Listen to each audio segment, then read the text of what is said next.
Alright, so we'll do full circle first. Alright, here we go. 1, 2, 3, 4. I've come full circle. Hey, I'm Ben Kweller, and this is the weekly feed.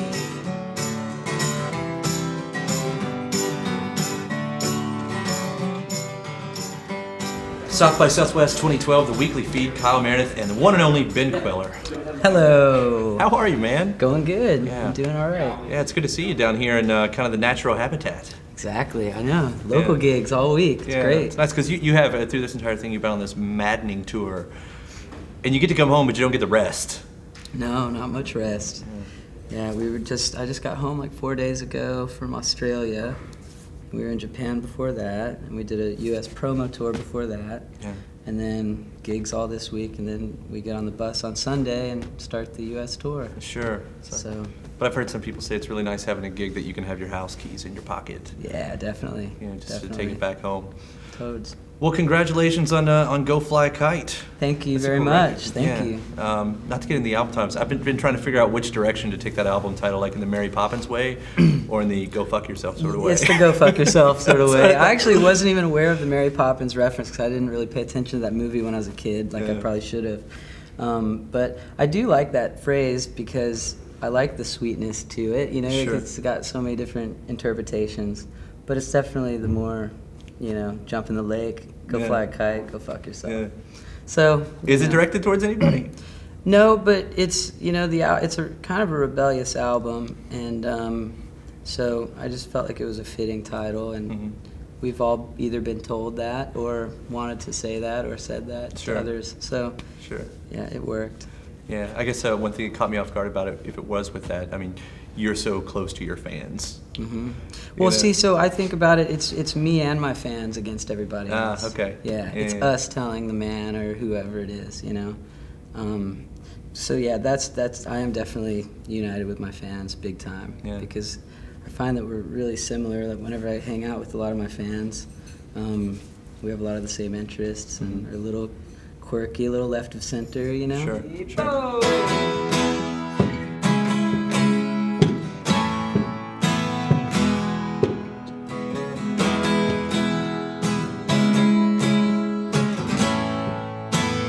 We all saw your plans to win his desperate heart.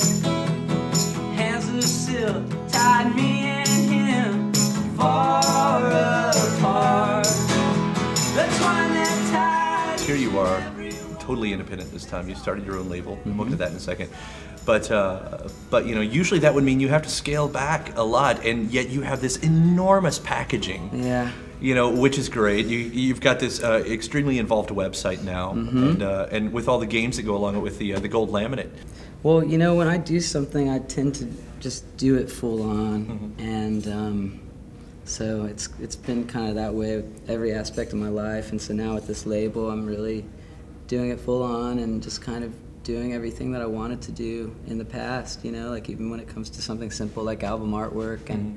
But on the flip side, I'm now seeing why a lot of labels don't want to pay the money for expensive packaging too, sort of like it's funny, it's interesting to kind of see it from their shoes, after being an artist for so long, sort of fighting for attention at labels. Yeah. And, I think most artists kind of feel like they're working for their label at times, and it's not a great feeling. But now to have my own label and kind of, the label guy, Ben, has to tell the artist guy, Ben, no a lot, and so it's really interesting. So I have a lot of respect for record companies more than ever, and all the things that they pull off. What was at that point though that you didn't go back with a record label for a reason? Yeah, well, it was kind of I've been on this path over the past few years of just becoming as independent and self-sufficient as possible. I think it started with my touring, and eventually figured out a way to get our own tour bus, instead of renting a bus. It's just like any old thing. Like, you can rent an apartment for a long time or you can try to buy a house one day, and we eventually got our own bus, and, the touring thing, I'm able to tour all around the world and do it sort of efficiently, and the only thing that was still not independent was the record side of things and how my music gets released. And so that was important to me, to just kind of bring that in. So I don't know, I mean, I might be totally doomed, like bringing all my cards back, you know what I mean, to me, but it's just something that I felt like I had to do and was compelled to do it. And like I said, I do things full on, you know, and my wife can tell you that for sure. Like when I get an idea in my head, like there's no stopping me.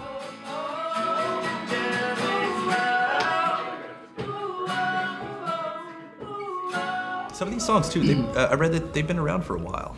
Like, did you write all of this at the same time as Changing Horses, or were just some of them around?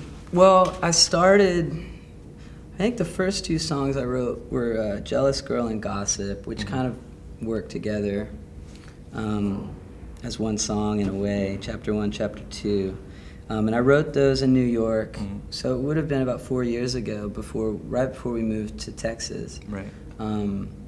My last album's called Changing Horses, and it's more of an Americana kind of folk country album. And we recorded that down here in Austin, and we were still living in New York. So I remember writing Jealous Girl and Gossip before I came down to record Horses. So, and I do that a lot, like where, you know, I'm always writing different songs, and sometimes a song will come down as a piano ballad, sometimes it'll be a rocker, sometimes it'll be a country song, and it's hard to kind of control what comes out. But I know the country songs were a lot less frequent for me, and so over the years, whenever I would write a song like Fight or Gypsy Rose, I put them in my sketchbook in this little country music list that I had. And so that was, I always kind of knew over the years, I was like, one day I'm gonna have enough songs to make this weird country record, and that was Changing Horses. But all the while I would keep writing other songs like Jealous Girl or Free, you know, or any of the other ones, Mean to Me. So I guess the oldest song is 4 years old. Yeah. Which to me isn't that old. I mean, I've definitely reached back and way older than that for songs. Which is interesting because a lot of artists, you know, will always think of their older songs as, that's, you know, I've progressed so much. Well, those are older. I think what you're thinking about are older, finished, released songs. Yeah. Because see, as a songwriter, like you can have a lot of. I have songs and ideas that have been sitting around for years but never were finished. So like, as long as it's unreleased and not finished, you have a chance to save it. Sure. You know what I mean? You can make it what you want. At, you know, wherever you are in your life at that point. So, and I've done that. On the flip side, I've also noticed that the songs, the longer they sit around unfinished, the harder it is to finish them. Interesting. And that's a real sad, because I mean, I have some really cool riffs or melodies that I love, and I just can't do anything with them. So I'm almost like just want to let them go, you know, or give them to somebody else. And with those older songs, do you, you know, the ones that have been released, you you started young. You know, do you look back on that and go, phew? Yeah, I definitely look back and go, phew, a lot. It's funny though, like I'm past the point of embarrassment, you know, when I listen to my old music. Like, I mean, thinking about like my root, when I say old music, I mean like when I was a kid, you know, like 13, I have recordings when I was like 12 and 13 years old, and then I started this band Radish, and we signed to Mercury Records when I was 15, you know, and but fans still hold on to these songs. I mean, it's always the way the artist looks at it and can be embarrassed, but fans will look at it and go, this still means so much. Yeah, oh, totally. And I meet kids a lot that are like, dude, Little Pink Stars, which was kind of like the hit that Radish had in the UK. And I've had people come up to me with tattoos of Little Pink Stars, you know, and different songs like that. And it just blows my mind, you know.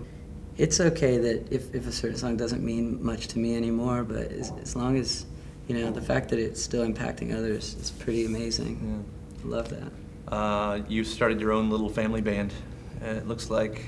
Oh yeah, my dad, with my two boys. Yeah, we'll see what happens. Dorian is 5 now. Yeah, he's a really good drummer. Yeah, that's awesome. So being a parent, and as if you didn't have a ton of other stuff in your way to concentrate on songwriting. Now there is the label, you know, there is the concentrating and everything. But now you have dad time, you know, and so when a good idea comes, I mean, you know, how do you deal with it? How is it now working around family?